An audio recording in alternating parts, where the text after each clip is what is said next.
Chapter 25. God's Law Immutable. The temple of God was opened in heaven, and there was seen in his temple the ark of his testament. Revelation 11, verse 19. The ark of God's testament is in the Holy of Holies, the second apartment of the sanctuary.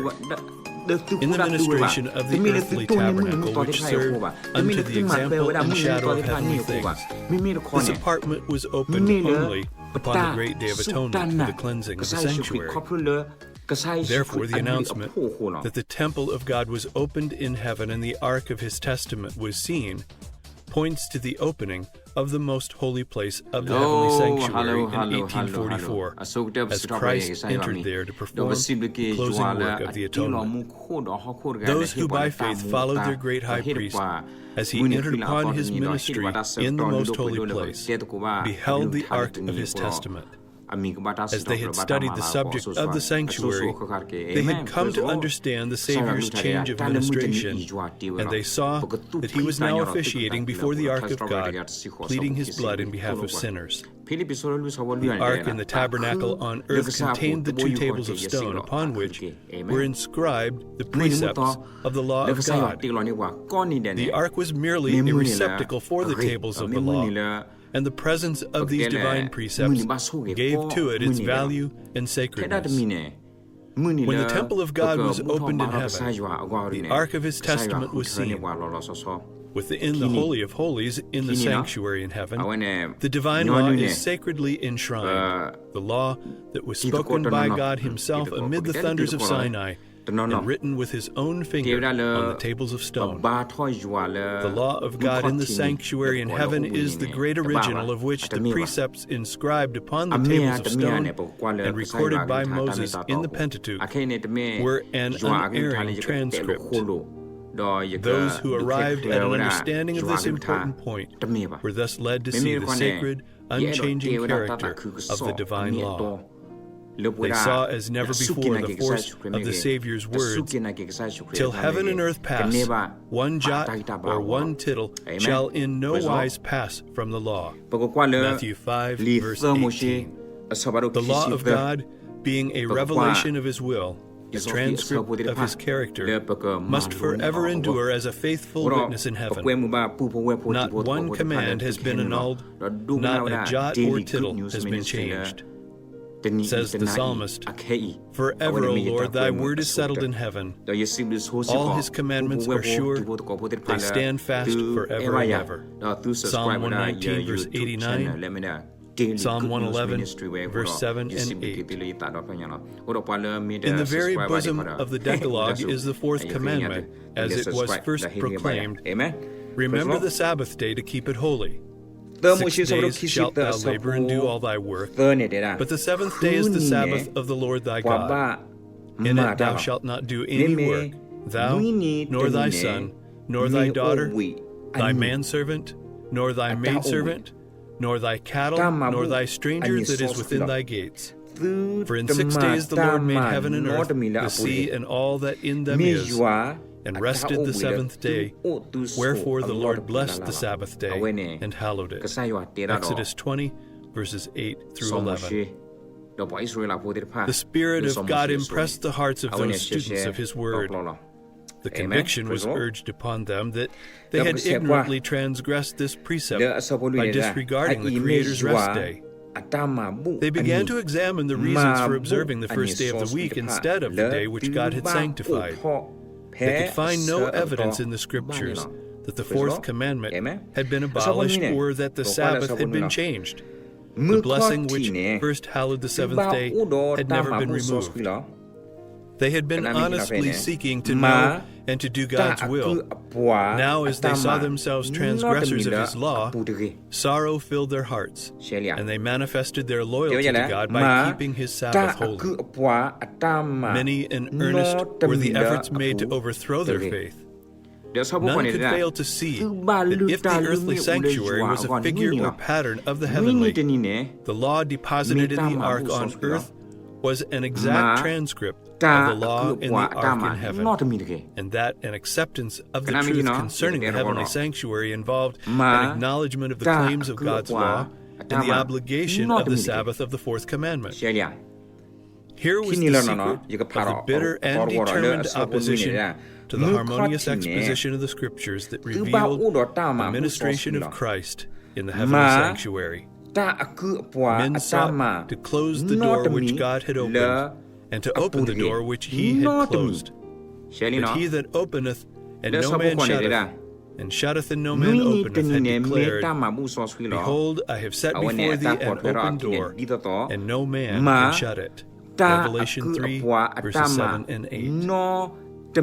Christ had opened the door or ministration of the most holy place. Light was shining from that open door of the sanctuary in heaven, and the fourth commandment was shown to be included in the law which is there enshrined. What God had established, no man could overthrow. Those who had accepted the light concerning the mediation of Christ and the perpetuity of the law of God found that these were the truths presented in Revelation 14. The messages of this chapter constitute a threefold warning, which is to prepare the inhabitants of the earth for the Lord's second coming. The announcement, the hour of His judgment is come, points to the closing work of Christ's ministration for the salvation of men. It heralds a truth which must be proclaimed until the Savior's intercession shall cease, and He shall return to the earth to take His people to Himself. The work of judgment which began in 1844 must continue until the cases of all are decided, both of the living and the dead. Hence, it will extend to the close of human probation. That men may be prepared to stand in the judgment, the message commands them to fear God and give glory to Him, and worship Him that made heaven and earth and the sea and the fountains of waters. The result of an acceptance of these messages is given in the Word. Here are they that keep the commandments of God and the faith of Jesus. In order to be prepared for the judgment, it is necessary that men should keep the law of God. That law will be the standard of character in the judgment. The Apostle Paul declares, As many as have sinned in the law shall be judged by the law, in the day when God shall judge the secrets of men by Jesus Christ. And he says that the doers of the law shall be justified. Romans 2, verses 12 through 16. Faith is essential in order to the keeping of the law of God, for without faith it is impossible to please Him. And whatsoever is not of faith is sin. Hebrews 11, verse 6, and Romans 14, verse 23. By the first angel, men are called upon to fear God and give glory to Him, and to worship Him as the Creator of the heavens and the earth. In order to do this, they must obey His law. Says the wise man, fear God and keep His commandments, for this is the whole duty of man. Ecclesiastes 12, verse 13. Without obedience to His commandments, no worship can be pleasing to God. This is the love of God, that we keep His commandments. He that turneth away his ear from hearing the law, even his prayer shall be abomination. 1 John 5, verse 3, and Proverbs 28, verse 9. The duty to worship God is based upon the fact that He is the Creator, and that to Him all other beings owe their existence. And wherever in the Bible His claim to reverence and worship above the gods of the heathen is presented, there is cited the evidence of His creative power. All the gods of the nations are idols, but the Lord made the heavens. Psalm 96, verse 5.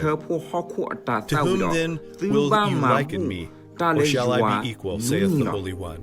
Lift up your eyes on high, and behold, who hath created these things? Thus saith the Lord that created the heavens, God Himself that formed the earth and made it. I am the Lord, and there is none else.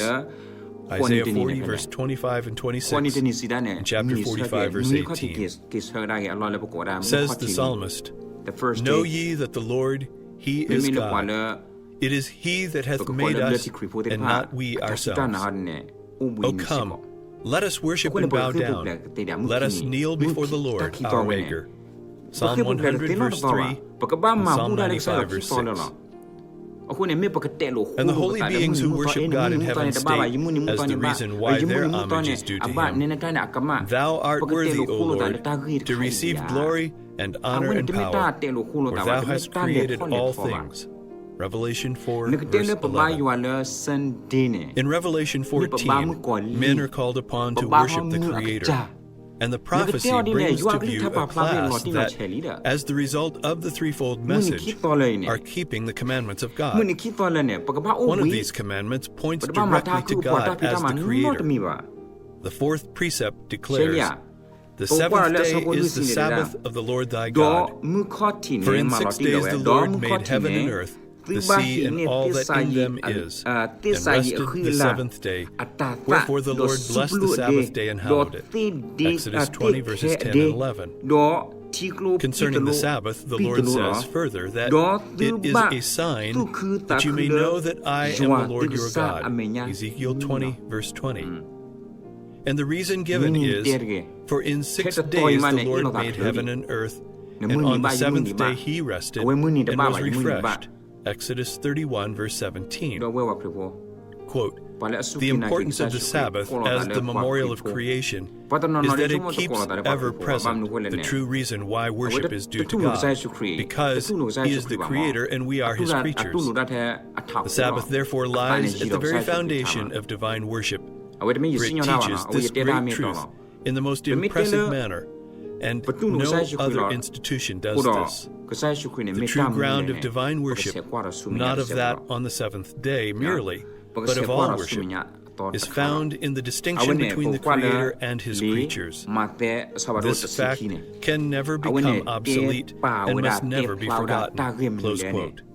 J. N. Andrews, History of the Sabbath, chapter 27. It was to keep this truth ever before the minds of men that God instituted the Sabbath in Eden. And so long as the fact that He is our Creator continues to be a reason why we should worship Him, so long the Sabbath will continue as its sign and memorial.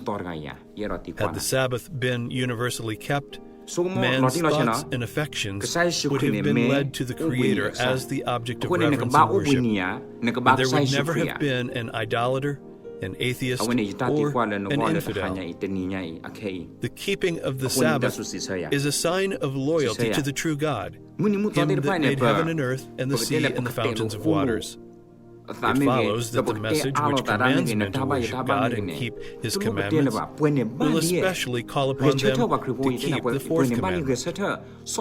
In contrast to those who keep the commandments of God and have the faith of Jesus, the third angel points to another class, against whose errors a solemn and fearful warning is uttered. "If any man worship the beast and his image and receive his mark in his forehead or in his hand, the same shall drink of the wine of the wrath of God." Revelation 14, verses 9 and 10. A correct interpretation of the symbols employed is necessary to an understanding of this message. What is represented by the beast, the image, the mark? The line of prophecy in which these symbols are found begins with Revelation 12, with the dragon that sought to destroy Christ at His birth. The dragon is said to be Satan, Revelation 12, verse 9. He it was that moved upon Herod to put the Savior to death. But the chief agent of Satan in making war upon Christ and His people during the first centuries of the Christian era was the Roman Empire, in which paganism was the prevailing religion. Thus, while the dragon primarily represents Satan, it is, in a secondary sense, a symbol of pagan Rome.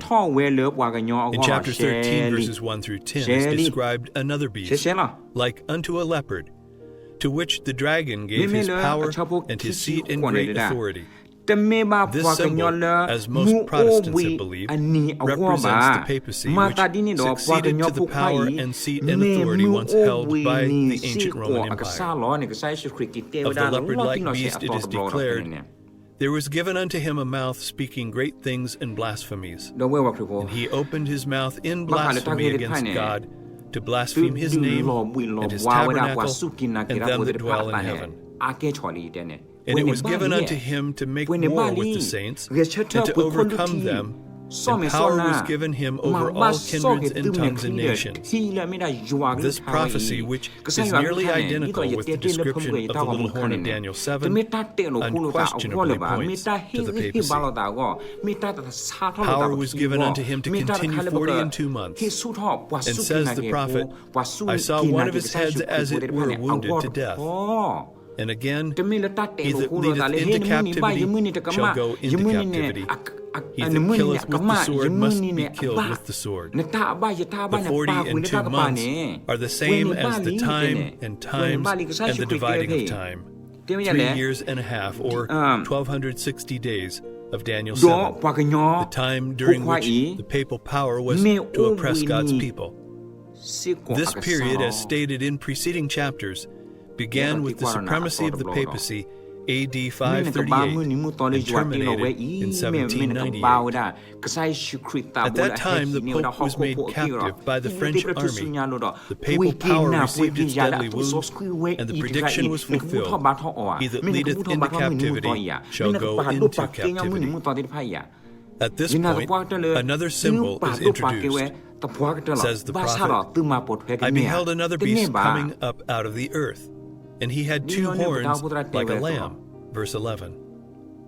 Both the appearance of this beast and the manner of its rise indicate that the nation which it represents is unlike those presented under the preceding symbols. The great kingdoms that have ruled the world were presented to the prophet Daniel as beasts of prey, rising when the 4 winds of the heavens drove upon the great sea. Daniel 7 verse 2. In Revelation 17, an angel explained that the waters represent peoples and multitudes and nations and tongues. Revelation 17, verse 15. Winds are a symbol of strife. The 4 winds of heaven striving upon the great sea represent the terrible scenes of conquest and revolution by which kingdoms have attained to power. But the beast with lamb-like horns was seen coming up out of the earth. Instead of overthrowing other powers to establish itself, the nation thus represented must arise in territory previously unoccupied and grow up gradually and peacefully. It could not then arise among the crowded and struggling nationalities of the old world, that turbulent sea of peoples and multitudes and nations and tongues. It must be sought in the Western continent. What nation of the New World was in 1798 rising into power, giving promise of strength and greatness, and attracting the attention of the world? The application of the symbol admits of no question. One nation and only one meets the specifications of this prophecy. It points unmistakably to the United States of America. Again and again, the thought, almost the exact words of the sacred writer, has been unconsciously employed by the orator and the historian in describing the rise and growth of this nation. The beast was seen coming up out of the earth, and according to the translators, the word here rendered coming up literally signifies to grow or spring up as a plant. And as we have seen, the nation must arise in territory previously unoccupied. A prominent writer describing the rise of the United States speaks of, quote, the mystery of her coming forth from vacancy, and says, like a silent seed, we grew into empire, close quote. G.A. Townsend, The New World Compared with the Old, page 462. A European journal in 1850 spoke of the United States as a wonderful empire which was, quote, emerging and amid the silence of the earth daily adding to its power and pride, close quote, the Dublin nation. Edward Everett, in an oration on the Pilgrim founders of this nation, said, quote, did they look for a retired spot, inoffensive for its obscurity, and safe in its remoteness, where the little church of Leyden might enjoy the freedom of conscience? Behold the mighty regions over which, in peaceful conquest, they have borne the banners of the cross. Close quote. Speech delivered at Plymouth, Massachusetts, December 22, 1824, page 11. And he had 2 horns like a lamb. The lamb-like horns indicate youth innocence, and gentleness, fitly representing the character of the United States when presented to the prophet as coming up in 1798. Among the Christian exiles who first fled to America and sought an asylum from royal oppression and priestly intolerance were many who determined to establish a government upon the broad foundation of civil and religious liberty. Their views found place in the Declaration of Independence, which sets forth the great truth that all men are created equal and endowed with the inalienable right to life, liberty, and the pursuit of happiness. And the Constitution guarantees to the people the right of self-government, providing that representatives elected by the popular vote shall enact and administer the laws. Freedom of religious faith was also granted, every man being permitted to worship God according to the dictates of his conscience. Republicanism and Protestantism became the fundamental principles of the nation. These principles are the secret of its power and prosperity. The oppressed and downtrodden throughout Christendom have turned to this land with interest and hope. Millions have sought its shores, and the United States has risen to a place among the most powerful nations of the earth. But the beast with lamb-like horns spake as a dragon, and he exercises all the power of the first beast before him, and causes the earth and them which dwell therein to worship the first beast, whose deadly wound was healed, saying to them that dwell on the earth, that they should make an image to the beast, which had the wound by a sword, and did live. Revelation 13, verses 11 through 14. The lamb-like horns and dragon voice of the symbol point to a striking contradiction between the professions and the practice of the nation thus represented. The speaking of the nation is the action of its legislative and judicial authorities. By such action, it will give the lie to those liberal and peaceful principles which it has put forth as the foundation of its policy. The prediction that it will speak as a dragon and exercise all the power of the first beast plainly foretells a development of the spirit of intolerance and persecution that was manifested by the nations represented by the dragon and the leopard-like beast. And the statement that the beast with the two horns causes the earth and them which dwell therein to worship the first beast indicates that the authority of this nation is to be exercised in enforcing some observance which shall be an act of homage to the papacy. Such action would be directly contrary to the principles of this government, to the genius of its free institutions, to the direct and solemn avowals of the Declaration of Independence, and to the Constitution. The founders of the nation wisely sought to guard against the employment of secular power on the part of the Church, with its inevitable result, intolerance and persecution. The Constitution provides that Congress shall make no law respecting an establishment of religion or prohibiting the free exercise thereof, and that no religious test shall ever be required as a qualification to any office or public trust under the United States. Only in flagrant violation of these safeguards to the nation's liberty can any religious observance be enforced by civil authority. But the inconsistency of such action is no greater than is represented in the symbol. It is the beast with lamb-like horns, in profession pure, gentle, and harmless, that speaks as a dragon, saying to them that dwell on the earth that they should make an image to the beast. Here is clearly presented a form of government in which the legislative power rests with the people, a most striking evidence that the United States is the nation denoted in the prophecy. But what is the image to the beast? And how is it to be formed? The image is made by the two-horned beast and is an image to the beast. It is also called an image of the beast. Then to learn what the image is like and how it is to be formed, we must study the characteristics of the beast itself, the papacy. When the early church became corrupted by departing from the simplicity of the gospel and accepting heathen rites and customs, she lost the spirit and power of God, and in order to control the consciences of the people, she sought the support of the secular power. The result was the Papacy, a church that controlled the power of the state and employed it to further her own ends, especially for the punishment of heresy. In order for the United States to form an image of the beast, the religious power must so control the civil government that the authority of the state will also be employed by the church to accomplish her own ends.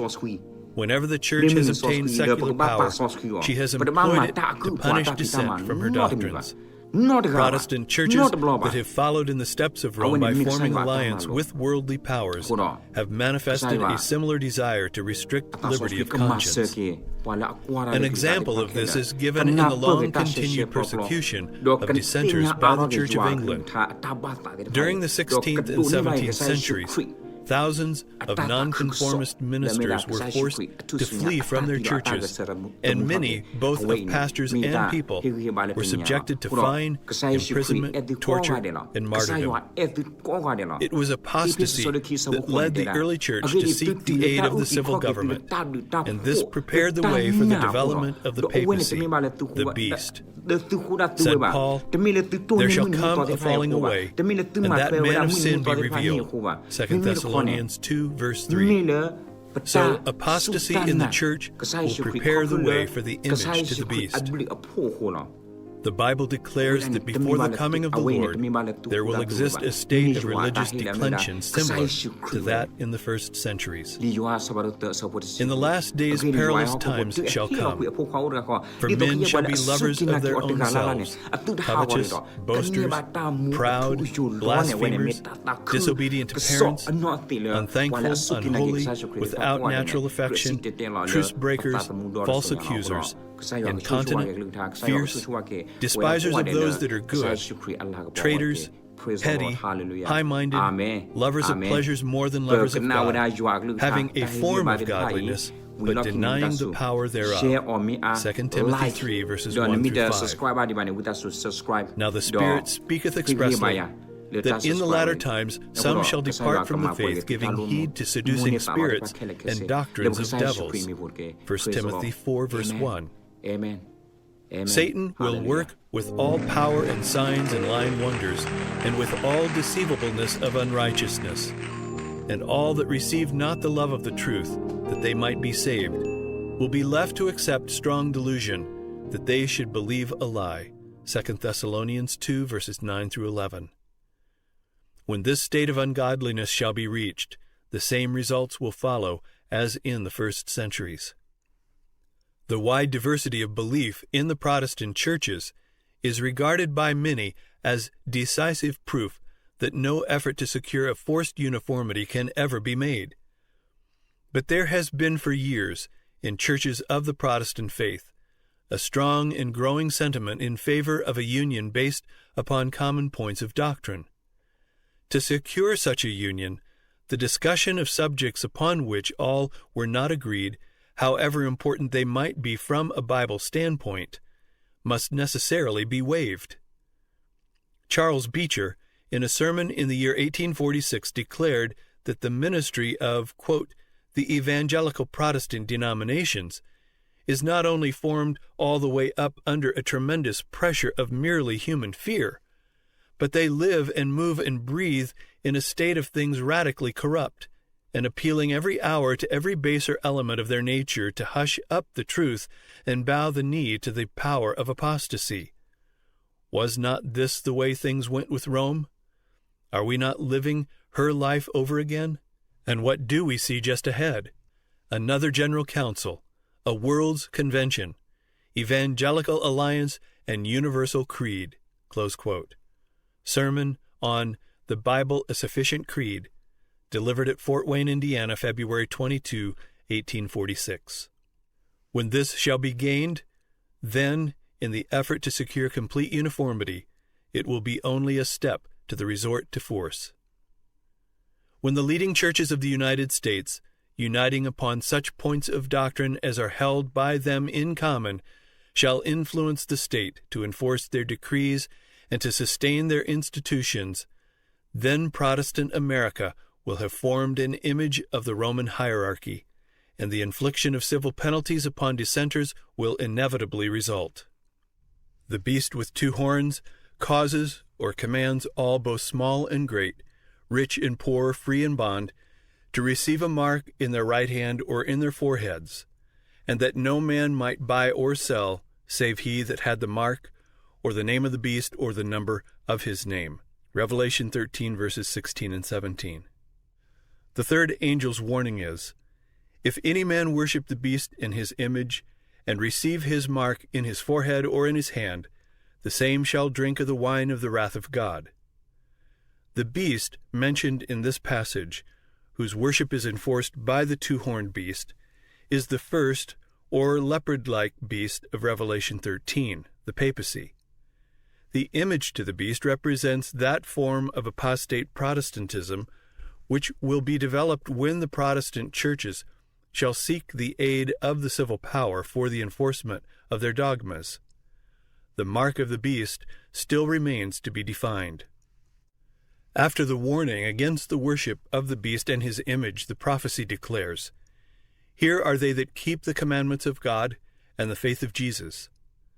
Since those who keep God's commandments are thus placed in contrast with those that worship the beast in his image and receive his mark, it follows that the keeping of God's law on the one hand, and its violation on the other, will make the distinction between the worshippers of God and the worshippers of the beast. The special characteristic of the beast, and therefore of his image, is the breaking of God's commandments. Says Daniel of the little horn, the Papacy, "He shall think to change times and the law." Daniel 7, verse 25, Revised Version. And Paul styled the same power the man of sin, who was to exalt himself above God. One prophecy is a complement of the other. Only by changing God's law could the Papacy exalt itself above God. Whoever should understandingly keep the law as thus changed would be giving supreme honor to that power by which the change was made. Such an act of obedience to papal laws would be a mark of allegiance to the Pope in the place of God. The Papacy has attempted to change the law of God. The second commandment forbidding image worship has been dropped from the law, and the fourth commandment has been so changed as to authorize the observance of the first instead of the seventh day as the Sabbath. But papists urge, as a reason for omitting the second commandment, that it is unnecessary, being included in the first, and that they are giving the law exactly as God designed it to be understood.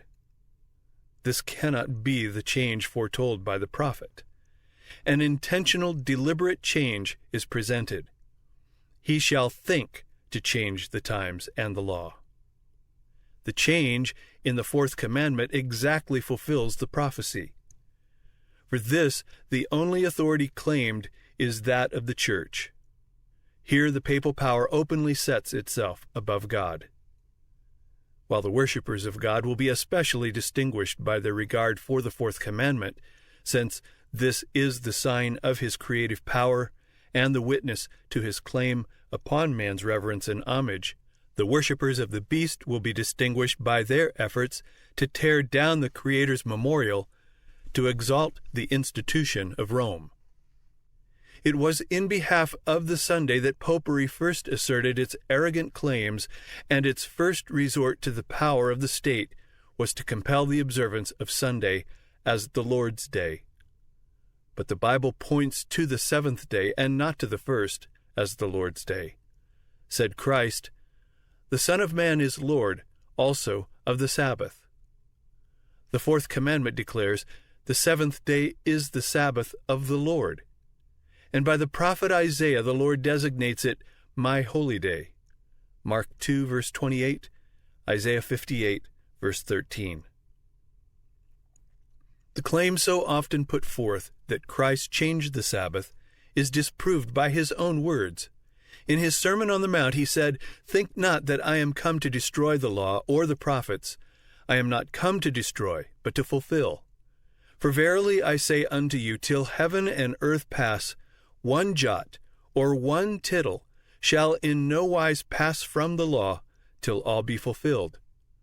Whosoever therefore shall break one of these least commandments, and shall teach men so, he shall be called the least in the kingdom of heaven.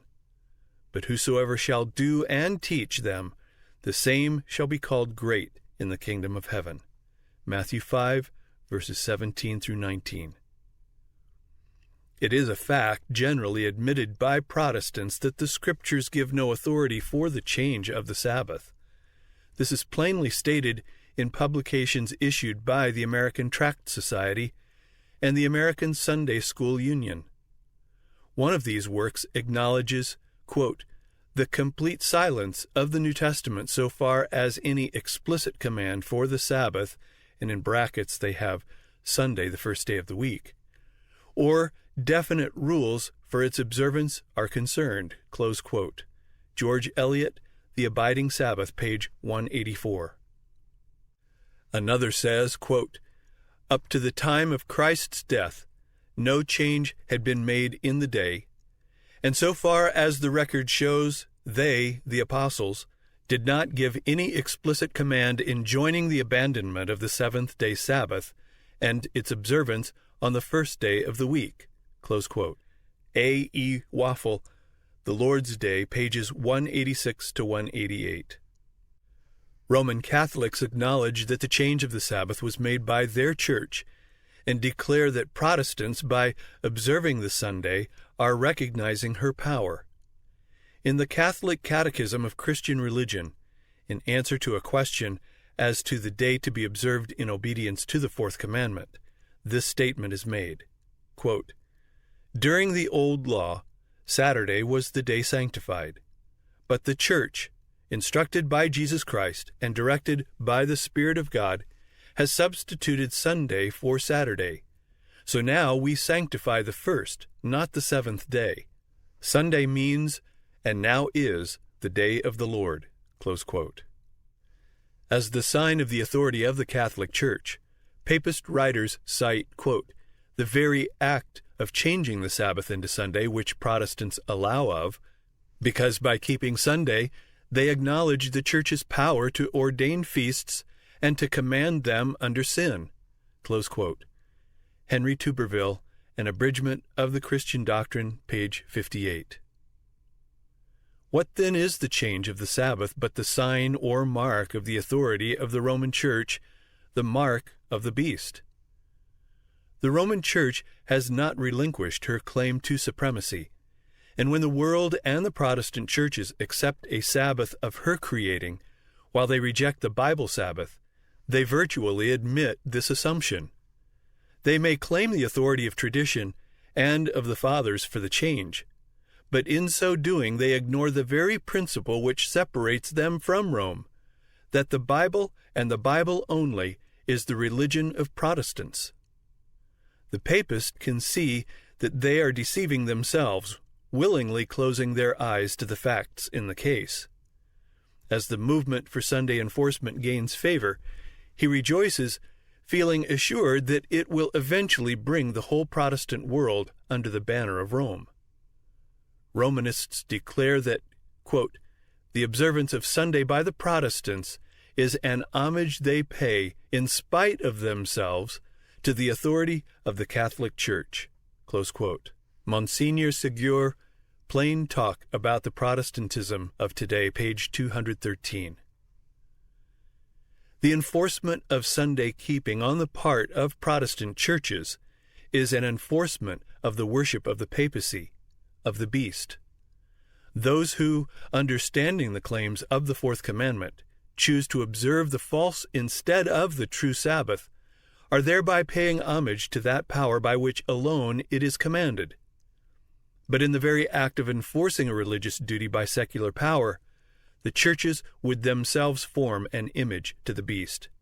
Hence, the enforcement of Sunday keeping in the United States would be an enforcement of the worship of the beast and his image. But Christians of past generations observed the Sunday, supposing that in so doing they were keeping the Bible Sabbath. And there are now true Christians in every church, not accepting the Roman Catholic communion, who honestly believe that Sunday is the Sabbath of divine appointment. God accepts their sincerity of purpose and their integrity before Him. But when Sunday observance shall be enforced by law, and the world shall be enlightened concerning the obligation of the true Sabbath, then whoever shall transgress the command of God, to obey a precept which has no higher authority than that of Rome, will thereby honor popery above God. He is paying homage to Rome and to the power which enforces the institution ordained by Rome. He is worshiping the beast and his image. As men then reject the institution which God has declared to be the sign of his authority, and honor in its stead that which Rome has chosen as the token of her supremacy, they will thereby accept the sign of allegiance to Rome, the mark of the beast. And it is not until the issue is thus plainly set before the people, and they are brought to choose between the commandments of God and the commandments of men, that those who continue in transgression will receive the mark of the beast. The most fearful threatening ever addressed to mortals is contained in the third angel's message. That must be a terrible sin which calls down the wrath of God unmingled with mercy. Men are not to be left in darkness concerning this important matter. The warning against this sin is to be given to the world before the visitation of God's judgments, that all may know why they are to be inflicted and have opportunity to escape them.